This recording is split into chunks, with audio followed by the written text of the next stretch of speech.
nanti bisa diikuti atau bisa sebagai materi untuk menambah pemahaman dari teman Anda yang tidak bisa hadir di lab. Kemudian yang kelompok 5, berapa yang sudah ada di Malang?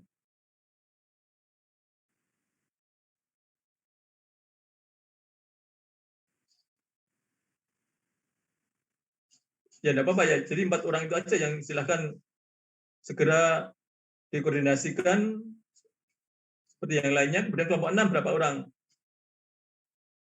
Ya Pak, izin menjawab. Untuk kelompok 6 ada 3 orang yang sudah ada di Malang. Ya baik. Jadi tolong yang 3 orang yang semuanya sudah ada di Malang itu setiap kelompok berkoordinasi. Ya, kemudian ada perwakilan tiap kelompok tadi yang nanti mendaftar sebagai anggota working group, anggota grup BA dari working group mikrobiologi. Ya, jadi tolong itu segera dikoordinasikan masing-masing kelompok tersebut bisanya praktikum daring itu hari apa, jam berapa. Itu harus dikoordinasikan pada masing-masing anggota tiap grup. Nah, di sini juga seperti tadi ada keleluasaan Anda mau menggunakan jam, waktu, dan sebagainya tidak dipastikan untuk sama untuk semua kelompok. Karena kapasitas labnya terbatas dan juga diharapkan nanti bisa mengakomodasi semua anggota kelompok itu. Nah, kemudian dari materinya, untuk kelompok 1 adalah isolasi dan uji potensi pertumbuhan bakteri dalam media yang mengandung pestisida. Nah, di sini Anda intinya mencari sampel yang di situ pestisida. Anda bisa tanya ke petani misalnya, atau ke penduduk, pestisida yang digunakan itu apa, misalnya di bidang pertanian yang sering digunakan. Anda pilih salah satu, kemudian dilihat bahan aktifnya apa. Nah, Anda bisa misalnya yang pertama membuat media misalnya nutrien agar yang di situ mengandung konsentrasi pestisida tertentu, misalnya 10 ppm. Kemudian Anda sampelnya tersebut dibuat seri pengenceran, kemudian dibuat spray plate atau pour plate pada media agar, misalnya nutrien agar yang mengandung pestisida tadi. Nah, kemudian dari situ nanti diinkubasi misalnya selama 2 hari atau 3 hari, nanti kan ada bisa diamati pertumbuhan bakteri yang dia itu bisa toleran pada media yang mengandung pestisida konsentrasi tertentu. Atau dapat juga Anda langsung ke media spesifik, misalnya media mineral sederhana, di situ sudah banyak penelitian-penelitian di lab mikro atau jurnal-jurnal dengan sumber karbonnya. Jadi sumber karbonnya satu-satunya itu hanya pestisida tersebut. Jadi Anda membuat media sederhana, kemudian Anda punya pestisida, kemudian dibuat apa konsentrasinya. Nanti kalau dari sampel tersebut diinokulasikan dengan satu spray plate, nah kemudian dari situ diinkubasi, kemudian ada koloni bakteri yang tumbuh, berarti bakteri tersebut bisa tumbuh menggunakan sumber karbon dari pestisida tersebut, berarti dia bisa mendegradasi pestisida tersebut. Asumsi dasarnya seperti, hipotesisnya seperti itu.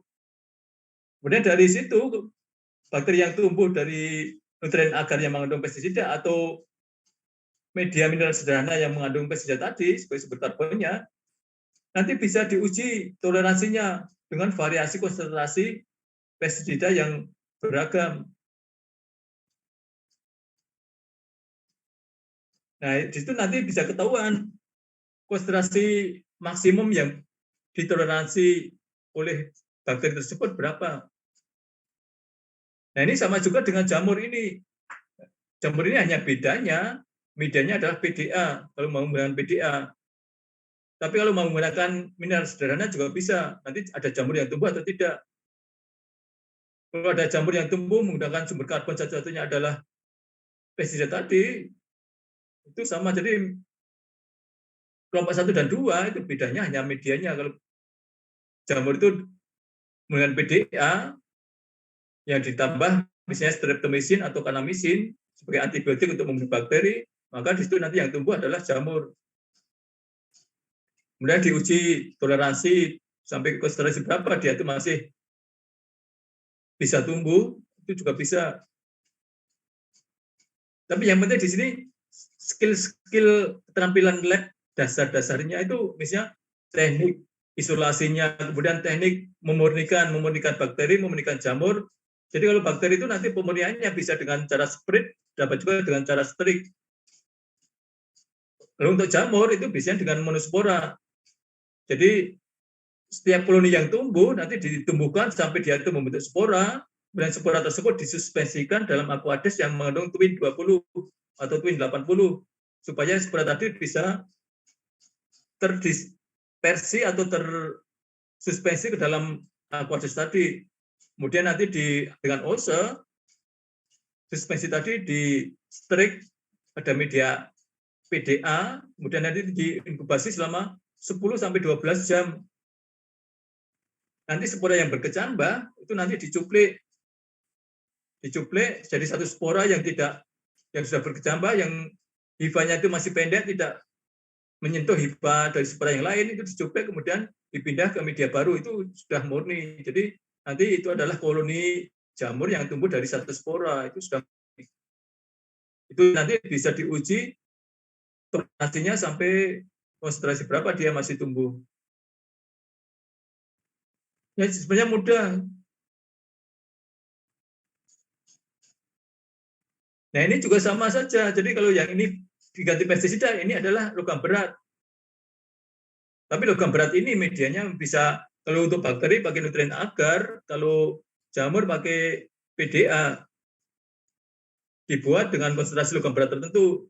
Di lab itu ada macam-macam bahan kimia yang di situ mengandung logam berat. Hg atau Cu atau yang lainnya, coba tanya di lab itu ada apa saja. Kemudian nanti dimurnikan bergantung sampelnya. Jadi kalau Anda ingin mendapatkan isolat-isolat bakteri yang dia itu toleran terhadap logam berat pestisida, dicari sampel yang dia itu sudah sering tercemar logam berat atau tercemar pestisida tadi.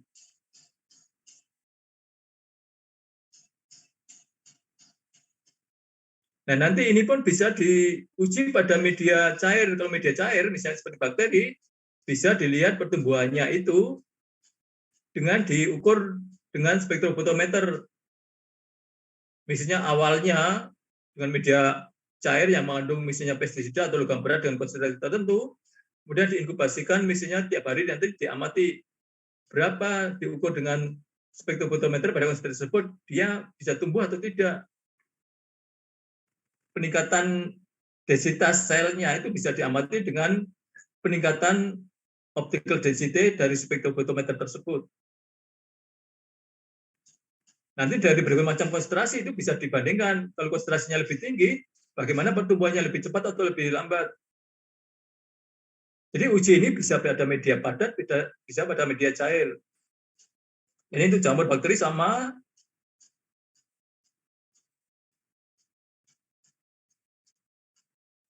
Nah, kemudian ini juga gitu. Jadi ini hanya sampelnya aja yang berbeda.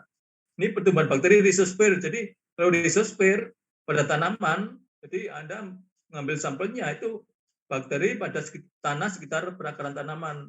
Jadi tanaman yang sehat, rhizosphere perakarannya juga sehat, itu diambil sampel tanahnya. Nah, kalau endofit, ini dari jaringan akar misalnya, akar tersebut